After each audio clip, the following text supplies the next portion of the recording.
नमस्कार छात्रों, आज हम बात करेंगे तंत्रिका तंत्र के बारे में। तंत्रिका तंत्र वह तंत्र है जो हमारे शरीर की सभी क्रियाओं का नियंत्रण और समन्वय करता है। यह शरीर के विभिन्न अंगों से सूचना प्राप्त करता है, उसका विश्लेषण करता है और आवश्यक प्रतिक्रिया देता है। सरल शब्दों में कहें तो तंत्रिका तंत्र शरीर का नियंत्रण केंद्र है, जो मस्तिष्क, मेरुरज्जु और तंत्रिकाओं से मिलकर बना होता है। तंत्रिका तंत्र तीन प्रकार का होता है। पहला केंद्रीय तंत्रिका तंत्र, दूसरा परिधीय तंत्रिका तंत्र और तीसरा स्वायत्त तंत्रिका तंत्र। जिसमें हम बात करेंगे केंद्रीय तंत्रिका तंत्र के बारे में। यह दो भागों से मिलकर बना होता है, मस्तिष्क और मेरुरज्जु। अब हम बात करेंगे परिधीय तंत्रिका तंत्र के बारे में। यह कपाल तंत्रिका व मेरु तंत्रिका का बना होता है। कपाल तंत्रिका 12 जोड़ी व मेरु तंत्रिका 31 जोड़ी होती है। स्वायत्त तंत्रिका तंत्र, यह तंत्र अनुकंपी व परानुकंपी से मिलकर बना होता है। अब हम बात करेंगे तंत्रिका के बारे में। तंत्रिका अनेक न्यूरॉन मिलकर तंत्रिका बनाते हैं। यह दो प्रकार की होती है। पहला संवेदी तंत्रिका, दूसरा चालक तंत्रिका।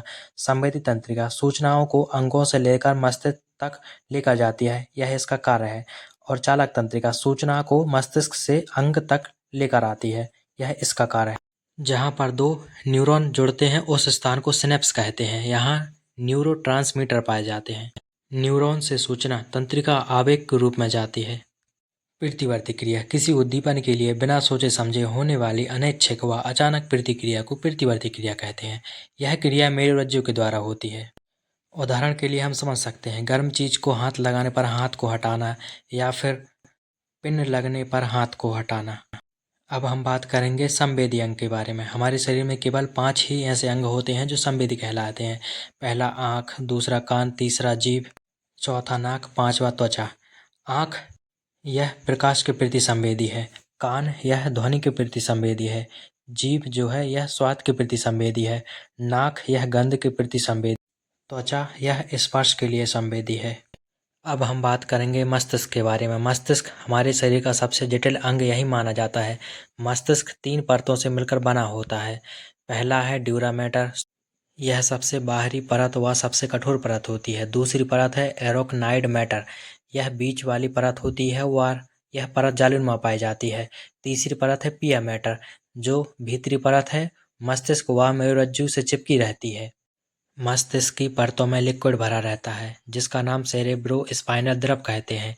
यह मेरुरज्जु में भी भरा रहता है। मस्तिष्क का वजन 1400 ग्राम या फिर 1350 ग्राम से 1400 ग्राम के बीच हो सकता है। बुद्धिमत्ता के लिए प्राणी जगत में जो सबसे विकसित जंतु है वह मनुष्य है। वह दूसरे नंबर पर डॉल्फिन आती है।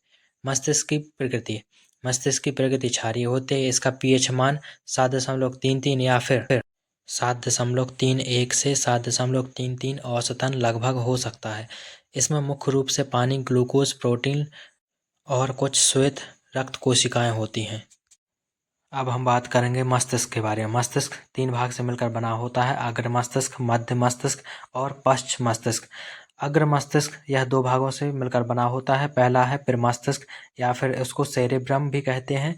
दूसरा है डायनसेफेलॉन। हम बात करते हैं प्रमस्तिष्क के बारे में। यह हमारे मस्तिष्क का सबसे बड़ा भाग 2/3 होता है।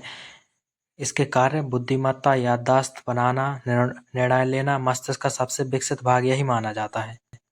अग्र मस्तिष्क का दूसरा भाग है डायनसेफेलॉन। यह 2 भाग से मिलकर बना होता है, थैलेमस और हाइपोथैलेमस। हाइपोथैलेमस मास्टर ग्रंथि का मास्टर कहते हैं या फिर मास्टर ग्रंथि का मास्टर को नियंत्रित करता है। ताप नियंत्रण करता है। भूख, प्यास व लैंगिक उत्तेजना का नियंत्रण भी हाइपोथैलेमस ही करता है। भावनाओं का नियंत्रण भी हाइपोथैलेमस ही करता है। इसके बाद हम बात करेंगे थैलेमस की। इसका काम स्पर्श व स्पर्श से संबंधित क्रियाओं का नियंत्रण करना होता है, यह थैलेमस का कार्य है।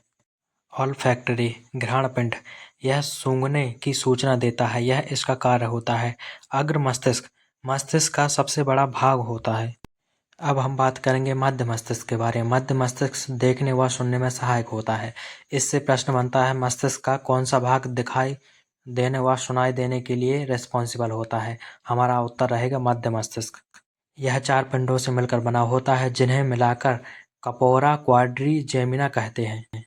इसके बाद हम बात करेंगे हमारे मस्तिष्क का तीसरा भाग, पश्च मस्तिष्क। यह 2 भागों से मिलकर बना होता है, अनुमस्तिष्क या सेरेबेनम। दूसरा है मेड्यूला ऑब्लांगेटा।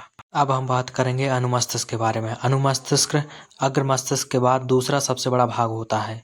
इसका कार्य शरीर का संतुलन बनाना और ऐच्छिक क्रिया में कुशलता। इसके बाद हम बात करेंगे मेड्यूला ऑब्लांगेटा। यह शरीर का काफी नाजुक हिस्सा होता है। यह श्वसन के लिए व धड़कन का केंद्र व प्रतिवर्ती क्रिया को नियंत्रित करता है। श्वसन का नियंत्रण मस्तिष्क का कौन सा भाग करता है? हमारा उत्तर रहेगा मेड्यूला। सभी अनैच्छिक क्रिया का नियंत्रण भी मेड्यूला ऑब्लांगेटा करता है।